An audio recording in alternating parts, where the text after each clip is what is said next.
Jean-Pierre Dutilleux is in New Guinea because on the brink of the millennium, great tracts of this, the world's largest island, are still lost in the mist of time.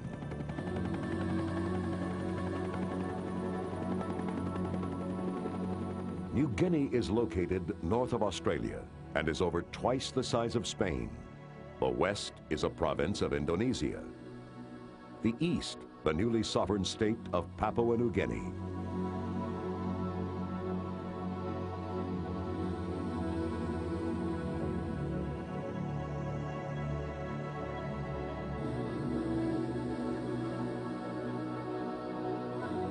Jean-Pierre Dutilleux is a Belgian explorer and ethnographer. Since 1973, he has been part of the campaign to find the world's remaining isolated tribes and help preserve their rights and tribal lands.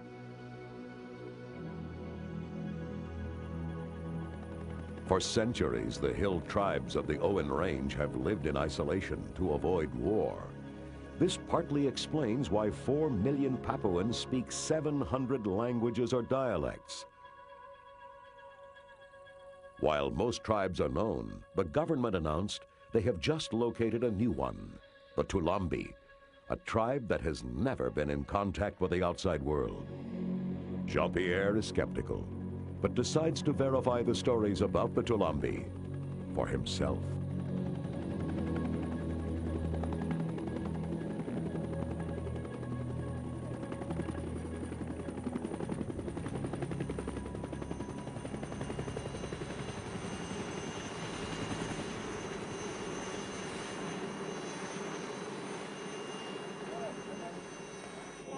Jean-Pierre arrives at the village of Uya Uya, his first stop in his search for the Toulambi. Dutilleux could end up spending months here. The helicopter may not return on schedule because the rainy season has already begun. Uya Uya is the home of the relatively sophisticated Uya Uya tribe. The explorers know they may be at risk of being caught up in a war. Since their contact with the outside world, the hill tribes have been fighting more frequently and more violently. The Papuan government in Port Moresby classifies sections of these highlands as fighting zones.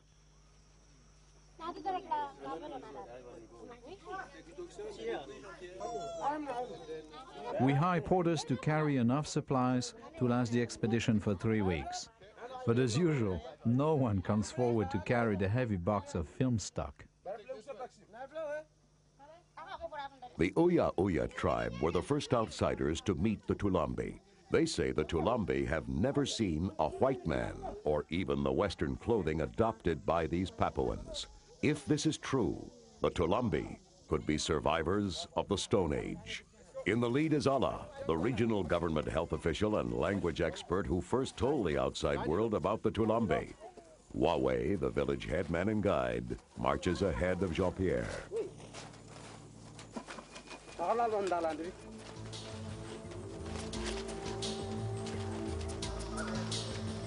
At first, the going is relatively easy, but it doesn't take long before we find ourselves plunging through virgin jungle.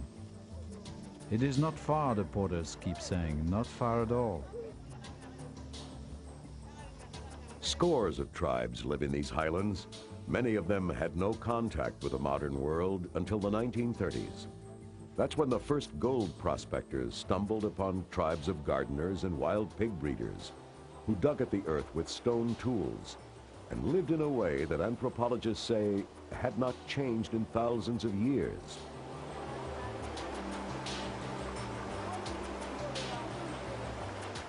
They thought the white men were either gods or their ancestors risen from the dead.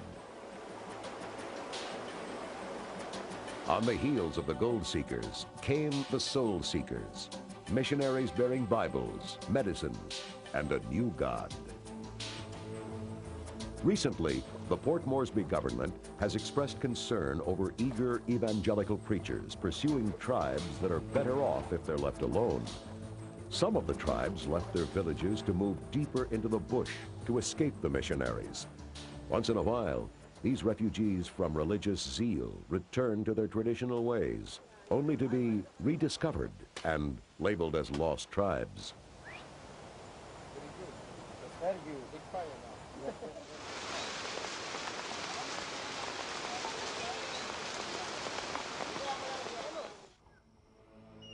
Until recently, the Uya Uya only knew of the Toulambi through the old stories. Things changed when headman Wawe found a Toulambi baby by the river that divides tribal territories. When he took the child back to the Toulambi village, two tribesmen returned with him to his own village of Uya Uya. It was one of the rare times that either tribe had crossed the river separating their territories. The Toulambis were spotted in the Uya Uya village by Allah, a government health official. He learned that the Toulambi were from an unregistered tribe that was about to be decimated by malaria. Allah's discovery was briefly reported in a local newspaper. Jean-Pierre read about it, and this expedition was born. Jean-Pierre wants to bring quinine, food, and vitamins to a group of people that, if the reports were true, have never seen a wheel.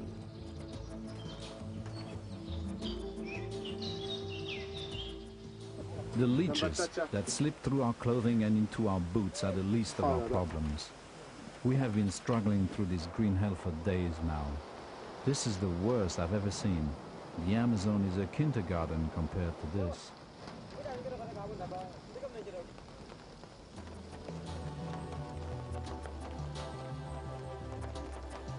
Our spirits are low. It's raining harder each day.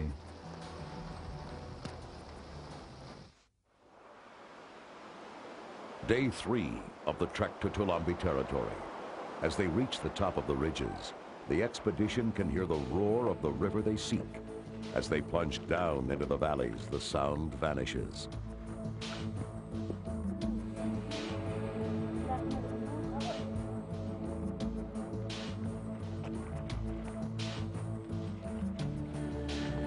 Four of my porters vanished during the night.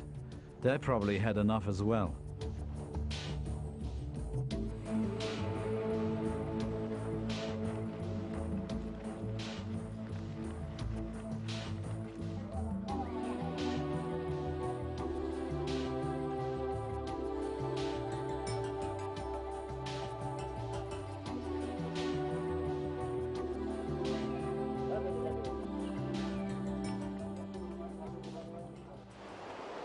After 4 days, Dutilleux and his team reached the river where headman Wawe found the Toulambi baby.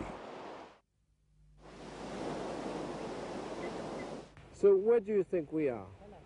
We are here, we might be here. We are here. Yeah. If I turn my map, I think maybe we are here. If we follow this river, there's a big crossing. Crossing there. Yes. Okay. Yes, it's going like this. Yeah? You got one block, one step or something. Yeah. Yeah. There's a cone. It's going like this. It's like an elbow. L'hélicoptère nous a déposés à Uya Uya, le dernier endroit où un atterrissage était possible. The helicopter dropped us in Uya Uya, the last place where landing was possible. We've been walking in this jungle for 3 days to this position right here, according to my estimate. A bridge is quickly built. Only Wawe will cross into Toulambi territory. If Wawe finds the Toulambi, I have no idea whether they will return with him. And if they do, will they come in peace or attack? We can only wait. Is any European been in this place before? No rat white man stop. No, this is the place. No cat, huh? No rat. No cat missionary. No rat missionary, no rat white man, no rat. All Patrol government. Government officers only come looking for man. We wait now. Huh? You think they come? Yes, we never wait. Yes? Huawei and good command never walking. He's going to do it. They're going to come there. So they're in there somewhere. Yeah.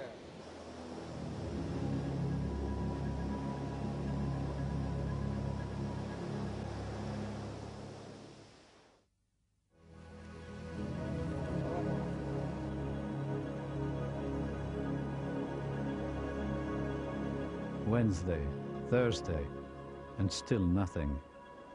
Is this a bad joke or what? So where are Our the food Toulambis? supplies are getting low. We've had enough.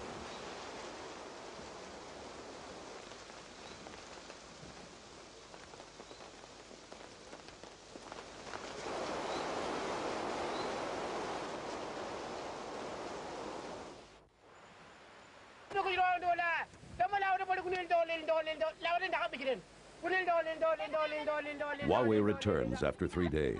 He reports that he found only a few Toulambi. The Toulambi had been attacked by another tribe, but a small group of adults and a few children have agreed to meet the explorers. It is 1:48 p.m. when Dutilleux first sees the Toulambi. The footage you are seeing is unedited. The only addition is the voice of Jean-Pierre.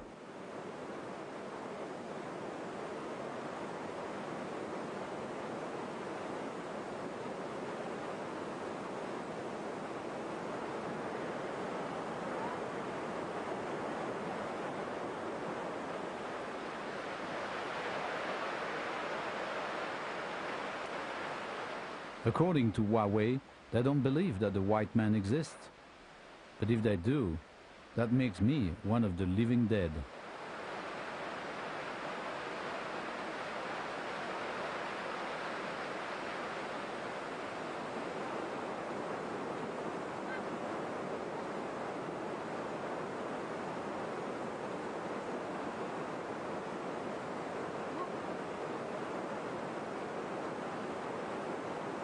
When I lose my balance, they seem a little reassured.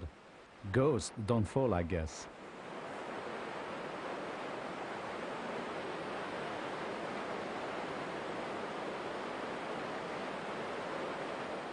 At this precise moment, I'm convinced that he's going to let loose his arrow. Maybe he wants to see if it will pass through my body or not.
They are both cheerful and frightened at the same time.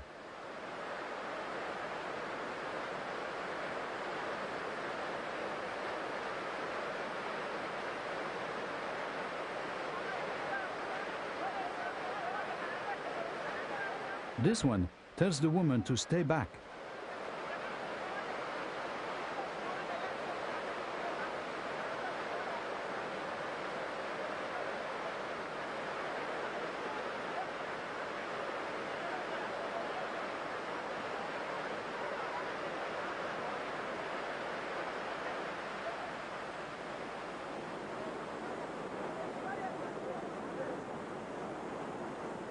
They look a little more determined this time. I wonder what it means.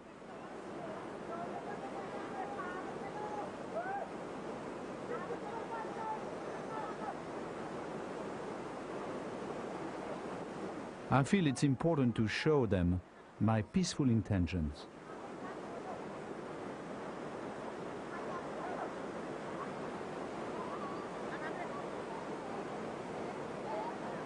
Michel, my assistant, has kept the remaining porters away from the scene, and Philippe, the cameraman, is hiding about 60 feet behind me.